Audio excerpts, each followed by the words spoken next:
Агенцијата за финансиска поддршка во земјоделството и руралниот развој објави јавен повик за доставување барања за користење средства за набавка на опрема за систем капка по капка, за пченка, сончоглед и фуражни култури и бунари за наводнување.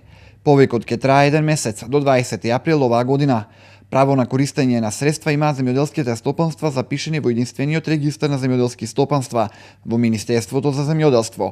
Максималната вредност на прифатливи трошоци е до 922.000 денари за инвестиции во систем за наводнување на пченка и фуражни култури и до 364.000 денари за инвестиции за бунари. Во меѓувреме, земјоделците и земјоделските стопанства до 5 мај со своји проекти ќе може да конкурираат за користење на пари од ИПАРД програмата, наменети за земјоделско производство. Со овој јавен повик се уфатени следните мерки.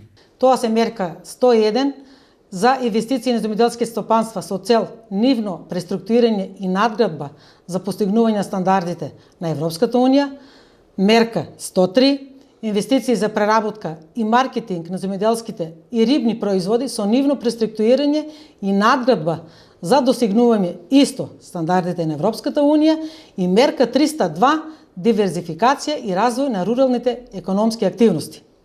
Сите овие упатства, сите заинтересирани земјоделци можат да ја отворат веб страната на агенцијата, на платежната агенција за ИПАРД програмата, можат да ги најдат сите документи. Од регионалниот центар на Агенцијата за поттикнување на развојот на земјоделството велат дека советниците од оваа институција се веќе на терен. Преку посета на сите населени места во Струмичко, земјоделските производители ќе добијат информации за изготвување и доставување на барањата, како и практични совети за аплицирање.